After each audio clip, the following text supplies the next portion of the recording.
and Lord Krishna. After placing his family members safely within the Dwarka fortress, Sri Krishna went out of Mathura. He appeared like the rising moon. Kalyavan saw that Krishna's brilliantly effulgent body matched Narad's description of the Lord, and thus the Yavan knew he was the personality of Godhead. Seeing that the Lord carried no weapons, Kalyavan put his own weapons aside and ran towards him from behind, wanting to fight with him. Shri Krishna ran from the Yavan sting just barely beyond Kalyavan's grasp at every step, and eventually leading him a long distance towards a mountain cave. As Kalyavan ran, he heard insults at the Lord, but he could not grasp him, since his stock of impious karma was not yet depleted. Shri Krishna entered the cave, whereupon Kalyavan followed after him and saw a man lying on the ground. Taking him for Shri Krishna, Kalyavan kicked him. The man had been sleeping for a very long time, and now, having been violently awakened, he looked around angrily in all directions and saw Kalyavan. The man started harshly at him, igniting a fire in Kalyavan's body and in a moment burning him to ashes. This extraordinary person was a son of Mandhatas named Mushkunda. He was a devoted he was devoted to Brahminical culture and always true to his vow. Previously, he had spent many long years helping to protect the demigods from the demons. When the demigods had eventually obtained Kartikeya as their protector, they allowed Muchkunda to retire, offering him any boon other than liberation, which only Lord Vishnu can bestow. Muchkunda had chosen from the demigods the benediction of being covered by sleep, and thus since then he had been lying asleep within the cave. Upon Kalyavan's immolation, Sri Krishna showed himself to Muchkunda, who was struck with wonder at seeing Krishna's incomparable beauty. Muchkunda asked Lord Krishna who he was and also explained to the Lord his own identity. Muchkunda said, after growing weary from remaining awake for a long time, I was enjoying my sleep here in the cave when some stranger disturbed me, and suffering the reaction of his sins, was burned to ashes. O Lord, O conqueror of all enemies, it's my great fortune that I now have the vision of your beautiful form. Lord Sri Krishna then told Muchkunda who he was and offered him a boon. The wise Muchkunda, understanding the futility of material life, asked only that he might be allowed to take shelter of Lord Krishna's lotus feet. Pleased by at this request, the Lord said to Muchkunda, my devotees are never enticed by material benedictions offered to them. Only non-devotees, namely yogis and speculative philosophers, are interested in material benedictions, having mundane desires in their hearts. My dear Muchkunda, you will have perpetual devotion for me. Now, always remaining surrendered to me, go perform penances to eradicate the sinful reactions incurred from killing you had to do in your role as a warrior. In your next life, you will become a first class Brahman and attain me. Thus, the Lord back is straight on. No, not much, man. It's okay. Thus, the Lord offered Mushkunda his blessings. Text 1 to 6. Translation. Shukdev Goswami said, Kalyavan said, the Lord, come out from Mathura like the rising moon. The Lord was most beautiful to behold with his dark blue complexion and yellow silk garment. Upon his chest he bore the mark of Shivatsa, and the caustic gem adorned his neck. His four arms were sturdy and long. He displayed his ever joyful lotus-like face, with eyes pink like lotuses, beautifully effulgent cheeks, the pristine smile, and glittering shark-shaped earrings. The barbarian thought, this person must indeed be Vasudev, since he possesses the characteristics Narada mentioned. He is marked with Shrivatsa, he has 4 hands, his eyes are like lotuses, he wears a garland of forest flowers, and he is extremely handsome. He cannot be anyone else. Since he goes on foot and armed, I will fight with him without weapons. Resolving thus, he ran after the Lord, who turned his back and ran away. Kalevan hoped to catch Lord Krishna through great mystic yogis cannot attain him. Purport. Although Kalevan was seeing Lord Krishna with his own eyes, he could not adequately appreciate the beautiful Lord. Thus, instead of worshipping Krishna, he attacked him. Similarly, it is not uncommon for modern men to attack Krishna in the name of philosophy, law and order, and even religion. Text 7. Appearing virtually within reach of Kalevan's hands at every moment, Lord Hari led the king of the Yavanas far away to a mountain cave. Text 8. While chasing the Lord, the Yavan cast insults at him, saying, "You took birth in the Yadu dynasty, it's not proper for you to run away." But still, Kalevan could not reach Lord Krishna because his sinful reactions had not been cleansed away. Text 9. Although insulted in this way, the Supreme Lord entered the mountain cave. Kalevan also entered, and there he saw another man lying asleep. Purport. The Lord exhibits here his opulence of renunciation. Determined to execute his plan and give his blessings to Muchkunda, the Lord ignored Kalevan's insults and calmly proceeded with his program. Text 10. So after leading me such a long distance, now he is lying here like some saint. Thus, thinking the sleeping man to be Lord Krishna, he deluded fool kicked him with all his strength. Text 11. The man awoke after a long sleep and slowly opened his eyes. Looking all about, he saw Kalevan standing beside him. Text 12. The awakened man was angry and cast his glance at Kalevan, whose body burst into flames in a single moment.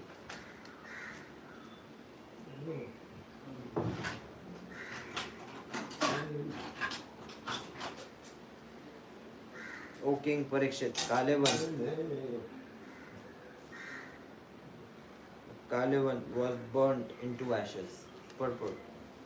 The man who incinerated Kalevan was, with his glance, was named Muchkunda.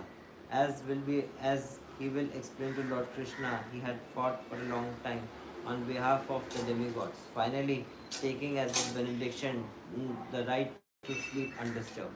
The Harivansh explains he secured the further benedictions of being able to destroy anyone who disturbed his sleep. Vishwanath Chakravarti Thakur quotes from the Harivansh as follows. Again and again, Muchkund said, "O demigods, with eyes blazing with anger, may I incinerate anyone who awakens me from sleep." Srila Vishwanath Chakravarti explains that Muchkunda made this rather morbid request to scare Lord Indra, who Muchkunda thought might otherwise wake him repeatedly to request his help in fighting Indra's cosmic enemies. Indra's consent to Muchkunda's request is described in Sri Vishnu Purana as follows. The demigods declared, "Whoever awakens you from sleep will suddenly be burnt to ashes by the fire generated from his own body." Text 13. King Parikshit said, "Who was this person, O Brahmana? To which family did he belong, and what were his powers? Why did that destroyer of the barbarian lie down to sleep in the cave, and whose son was he?" Text 14. Shukdev Goswami said, Muchkunda was the name of this great personality who was born in the Ikshvaku dynasty as the son of Mandhata. He was devoted to Brahminical culture and always true to the vow of battle. Text 15. Begged by Indra and the other demigods to help protect them when they terrorized by the demons, Muchkunda defended them for a long time. Text 16. When the demigods obtained Kartikeya as their general, they told Muchkunda, "O king, you may now give up your troublesome duty of guarding us." Text 17. Abandoning an unopposed kingdom In the world of men, O valiant one, you neglected all your personal desires while engaging in protecting us. Text 18. The children, queens, relatives, ministers, advisors, and subjects who were your competitors are no longer alive. They have all been swept away by time. Text 19. Inexhaustible time, stronger than the strong, in the Supreme Personality of Godhead Himself. Like a herdsman moving his animals along, He moves mortal creatures as His pastimes. Purport.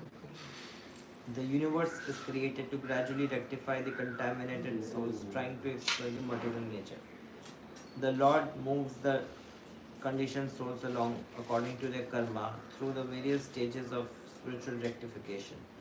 Thus, the Lord is like a herdsman who moves the creatures under his protection to various pastures and watering spots in order to protect them and sustain them. A further analogy is that of a doctor who moves the patient under his care to various areas of a hospital for diverse kinds of examinations and treatment.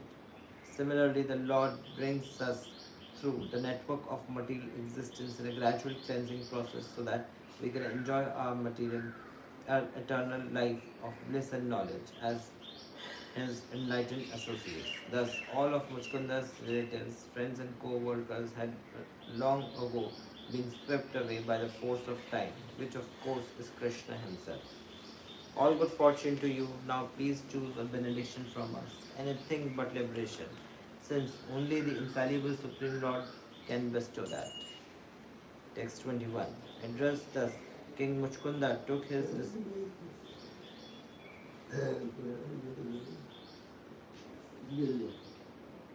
respectful leave of the demigods and went to the cave, where he lay down to enjoy the sleep they had granted him. Srila Bhakti Siddhanta Saraswati Thakur gives following lines from an alternate reading of this chapter. These lines are to be inserted between the two halves of the verse. The king, exhausted by his labor, then chose sleep as his benediction. He further stated, O best of the demigods, may whoever disturbs my sleep be immediately burned to ashes. The demigods replied, so be it, and told him that the insensitive person who wakes you in the middle of your sleep will immediately turn to ashes simply by your sinking. Text 22. After the Yavana was burnt to ashes, the Supreme Lord, chief of the Sattvatas, revealed himself to the wise Muchkunda. Text 23 to 26. As he gazed at the Lord, King Muchkunda saw that he was dark blue like a cloud, had 4 arms and wore a yellow silk garment. On his chest he bore the Shrivat's mark, and on his head the brilliantly glowing Kaustuv gem. Adorned with Vaijayanti garland, the Lord displayed his handsome, beautiful face, peaceful face, which attracts the eyes of all the mankind with its sharp-shaped earrings and apparently affectionate smiling glance. Thus, beauty of his youthful form was unexcelled, and he moved with the nobility of an angry lion. The Lord in the Lord's highly intelligent king was overwhelmed by the effulgence, which showed him to be invincible. Expressing his uncertainty, Muchkunda hesitatingly questioned Lord Krishna as follows. Purport. It is significant that text 24, Chaturbhajam Rochmanam, the Lord was seen in the beauty of his 4-armed form. Throughout this great work, we find Lord Krishna manifesting his various transcendental forms, most prominently the 2-armed form of Krishna and the 4-armed form of Narayana or Vishnu. Thus, there is no doubt that Krishna and Vishnu are non-different, and that Krishna is the original form of the Lord. These things are sometimes misunderstood, but the great Acharyas, expert in spiritual science, have clarified the matter for us. God, in his original form is not merely the creator, maintainer, and destroyer, or the punisher of conditioned souls, but rather than infinitely beautiful Godhead, enjoying in his own right in his own abode. This is the form of Krishna, the same Krishna who expands himself into Vishnu form for the maintenance of the bumbling world. Srila Jiva Goswami mentions that the word Shankitaha, having some doubt, indicates that Mushkunda was thinking, is this indeed the Supreme Lord? He expresses himself frankly in the following verse. Text 27. Sri Muchkunda said, "Who are you who have come to this mountain cave in the forest, having walked on the thorny ground with the feet as soft as lotus petals?" Text 28. Perhaps you are the potency of all potent beings. Oh, maybe you are the powerful god of fire, or the sun god, or the moon god, or the king of heaven, or the ruling demigod of some planet. I think you are the supreme personality among the chief demigods, since you drive away the darkness of this cave as a lamp dispels darkness with its light. Purport.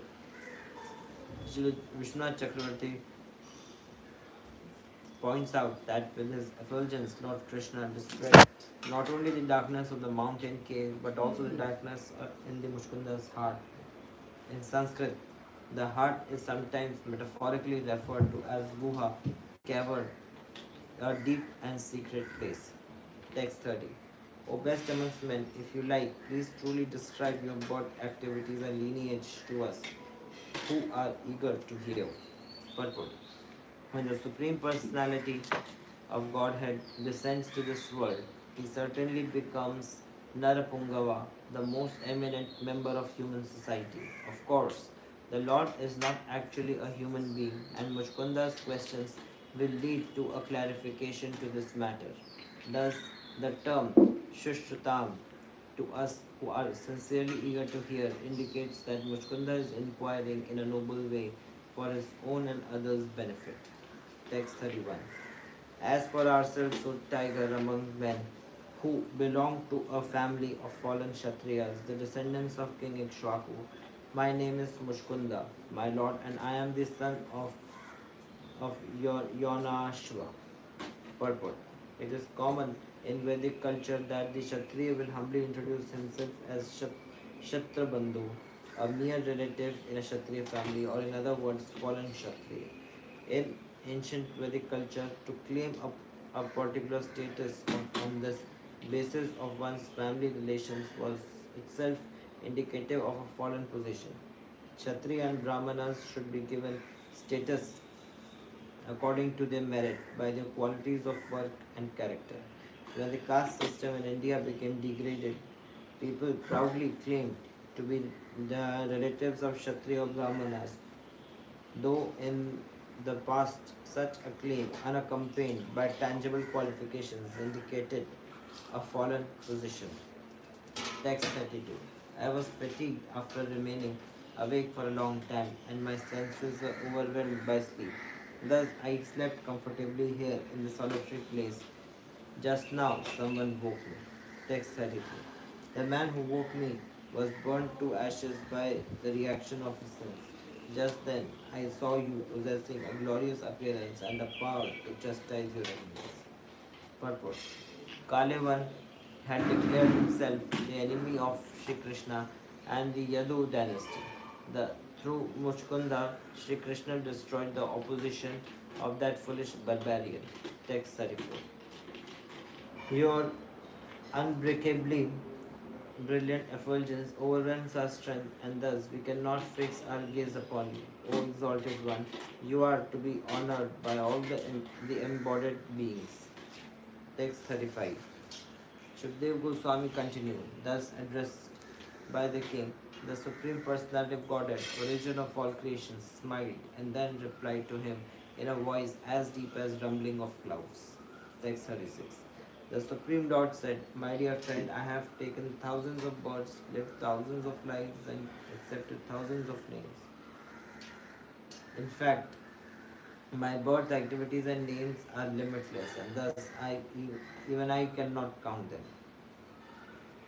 Text 37. After many lifetimes, someone might count the dust particles on the earth, but no one can ever finish counting my qualities, activities, names, and births. O King, the greatest sages enumerate my birth and activities which take place throughout the three phases of time, but never do they reach to the end of them. Nonetheless, O friend, I will tell you about my current birth, name, and activities. Kindly hear. Some time ago, Lord Brahma requested me to protect religious principles and destroy the demons who were burdening the earth. Thus, I descended in the Yadu dynasty in the home of Anakatundobi. Indeed, because I am the son of Vasudev, people call me as Vasudev. Text 41. I have killed Kalnemi, reborn as Kansa, as well as Pralamba and other enemies of the pious. And now, O king, the barbarian has been burned to ashes by your piercing glance. Since in the past you repeatedly prayed to me, I have personally come to this cave to show you mercy. For I am affectionately inclined to my devotees. Purport. It is apparent from this verse that Muchkunda was a devotee of the Supreme Lord. He had prayed for the Lord's association, and now Sri Krishna granted this his fervent request. Text 43. Now choose some benediction from me, O saintly king. I will fulfill all your desires. One who has satisfied me need never again lament. Purport. The Acharyas explain that we lament when we feel incomplete, when we have lost something, or when we fail to achieve something desirable. One who has satisfied Krishna and thus attained the Lord's mercy will never be troubled in this way. Lord Krishna is the reservoir of all pleasure, and he enjoys sharing his spiritual bliss with all living beings. We need only cooperate with the Supreme Lord. Text 44. Shukdev Goswami said, Pushkunda bowed down to the Lord when he heard this. Remembering the words of the sage Garga, he joyfully recognized Krishna to be the Supreme Lord Narayan. The king then addressed him as follows. Although the Lord here appeared as four-handed Narayan, we may say that the Muchkunda was addressing Sri Krishna. All of this is taking place with the context of Krishna Lila, the pastimes of Lord Krishna. It is well known to Vaishnavas that the four-handed forms of Vishnu or Narayana are expansions of Sri Krishna. Thus, within the pastimes of Lord Krishna, there may also appear Vishnu Lila, the activities of Vishnu. Such are the qualities and activities of the Supreme Godhead. Deeds that for us would be extraordinarily and even impossible are commonplace, effortless pastimes of the Supreme Personality of Godhead. Srila Swami informs that Muchkunda was aware of the predictions of the great ancient sage Garga that in the 28th millennium the Supreme Lord would descend. According to Acharya Vishwanath, Garg Muni further informed Muchkunda that he would personally see the Lord. Now it was all happening. Text 45. Shri Muchkunda said, O Lord, the people of this world, both men and women, are bewildered by your illusory energy. Unaware of their real benediction, they do not worship you, but instead seek happiness by entangling themselves in family affairs, which are actually sources of yours. Purport. Muchkunda immediately make it clear that he is not going to ask the Lord for material blessings. He has advanced spiritually far beyond those who try to exploit religion for all kinds of material benefits. Artha means value, and the negation of this word anartha means that which is valueless or useless. Thus, thus the term anartha drik indicates those whose vision is focused on valueless things, who have not understood what actual artha or value is. All that glitters is not gold, and Muchkunda here emphatically stated that he should not ruin our spiritual chances by entangling ourselves in the fool's gold of bodily relationships. We are meant to love the Lord. Text 46. That person has an impure mind who, despite having somehow or automatically obtained the rare and highly evolved human form of life, does not worship your lotus feet, like an animal that has fallen into a blind well. Such a person has fallen into the darkness of a material home. Purport. Our real home is in the kingdom of God. Despite our tenacious determination to remain in our material home, death will rudely eject us from the theatre of material affairs. To stay at home is not bad, nor it is bad to devote ourselves to our loved ones, but we must understand that our real home is eternal in the spiritual kingdom. The word ayatnata indicates that human life has been automatically awarded to us. We have not constructed our human bodies, and therefore we should not foolishly claim this body is mine. The human form is a gift of God and should be used to achieve the perfection of God consciousness. One who does not understand this is asanmati, possessed of dull mundane understanding. I have wasted all this time, O conquerable one, becoming more and more intoxicated by my domain and opulence as an earthly king, misidentifying the mortal body as the self, becoming attached to children, wives, treasury, and land. I suffered endless anxiety. Purport. Having the previous verse condemned those who misuse the valuable human form of life for mundane purposes, Mushkunda now admits that he himself falling into this category. He intelligently wants to take advantage of the Lord's association and become a pure devotee once and for all.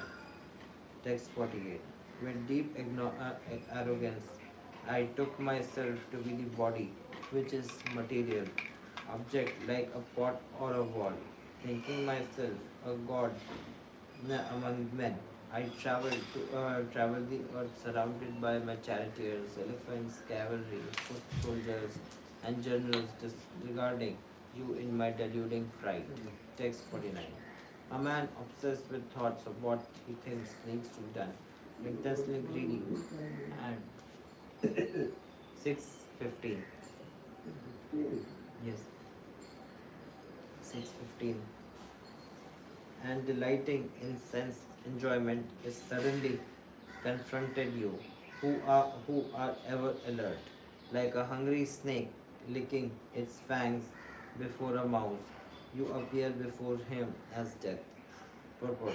We may note here that the contrast between the words pramattam and apramatta. Those who are trying to exploit the material world are pramatta, deluded, bewildered, maddened by desire. But the Lord is apramatta, alert, sober, and unbewildered. In our madness, we may deny God or His laws, but the Lord is sober and will not fail to reward or punish us according to the quality of our activities. Text 15. The body that the first body that and that at first rides high on fierce elephants and chariots adorned with gold and is known by the name King, is later by your invincible power of time caused feces, worms, and ashes. Purpose. In the United States and other materially developed countries, dead bodies are cosmetically disposed of in a tidy ceremonial way, but in many parts of the world, old, sickly, and injured people die in lonely and neglected places where dogs and jackals consume their bodies and transform them into stool. And if one is so blessed to be buried in a coffin, one's body may very well be consumed by worms and other minuscule creatures. And also, many earthly cadavers are burned and thus transformed into ashes. In any case, death is certain, and the ultimate fate of the body is never sublime.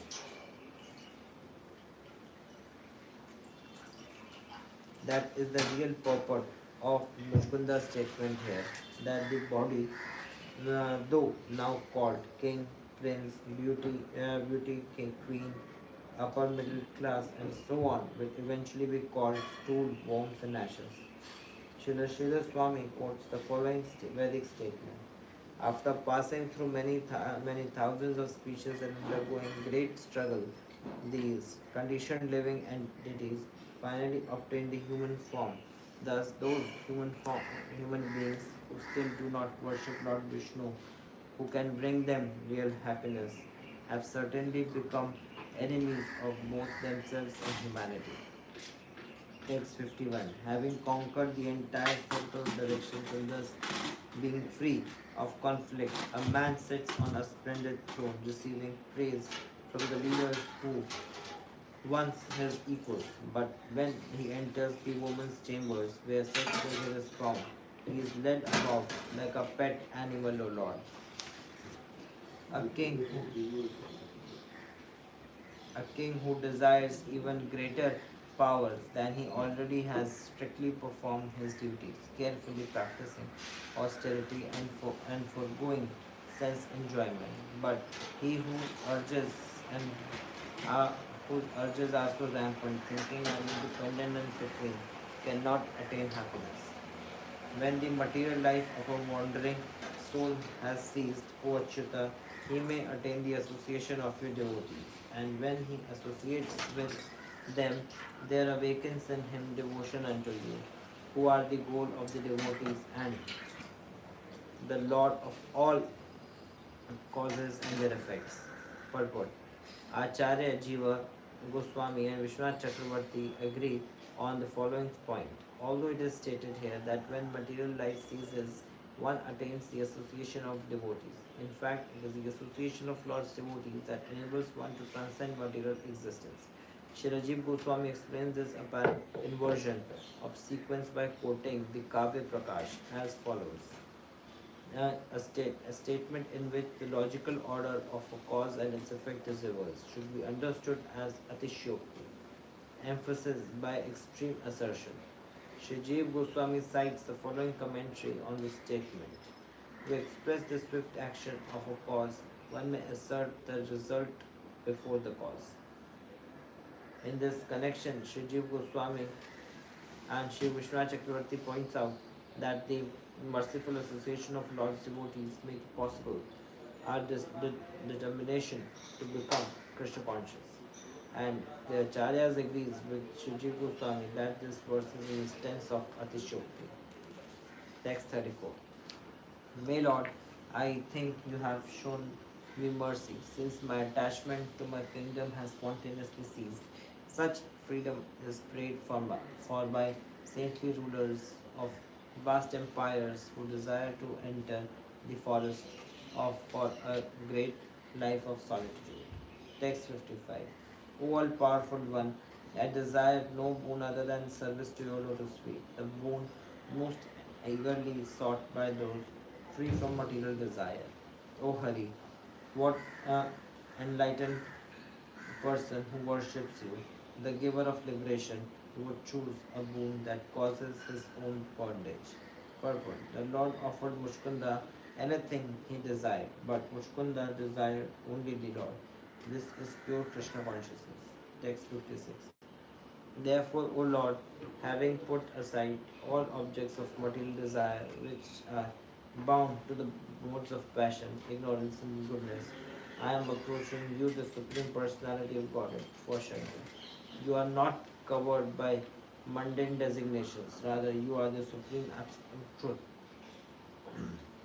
full in pure knowledge, and transcendental to the material modes. The word Nirgunam here indicates that the Lord's existence is beyond the qualities of material nature.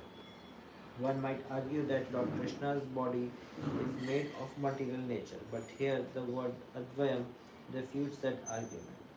There is no duality in Lord Krishna's existence. His eternal spiritual body is Krishna, and Krishna is God. Text 57. For so long I have been pained by troubles in the world and have been burning with lamentation. My six enemies are never satiated, and I can find no peace. Therefore, O giver of shelter, O Supreme Lord, please protect me. O Lord, in the midst of danger, I have by good fortune approached your lotus feet, which are the truth and which does make us fearless and free of sorrow. Text 58. The Supreme Lord said, O Emperor, O great ruler, your mind is pure and potent. Though I enticed you with benedictions, your mind was not overcome by material desires. Understand that I enticed you with benedictions just to prove that you would not be deceived. The intelligence of my unearned devotees is never diverted by material blessings. The minds of non-devotees who engage in such practices of pranayam are not fully cleansed of material desires. Thus, O king, material desires are again seen to arise in their minds. Wanders this earth at will, your mind fixed upon me. May you always possess such unfailing devotion to me. Because you follow the principles of Kshatriya, you kill living beings while hunting and performing other duties. You must vanquish the sins, thus enthralled by carefully executing penances while remaining surrendered to me. O king, in your next life, you will become an excellent Brahmana, the greatest well-wisher of all creatures, and certainly come to me alone. Purport. Shri Krishna states in the Bhagavad Gita, Sruhidam Sarvadehinam. A person attains peace by understanding me to be the well-wishing friend of all living beings. Lord Krishna, by his pure devotees, work together to rescue the fallen souls from the ocean of illusion. This is the real purport to the Krishna consciousness movement. Thus ends. हाँ जी 7:30 बजे बोले ना phone है sir okay अब तो 6:30 हुआ मैं बस चेक कर लेता हूँ फ़ोन कर हाँ मैं फ़ोन कर लेता हूँ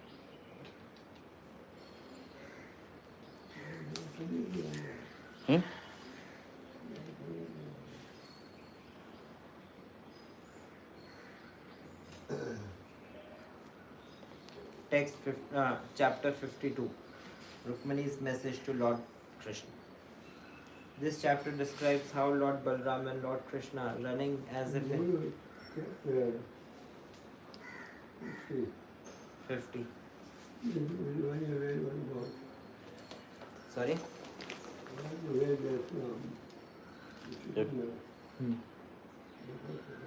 The chapter is 51. 50.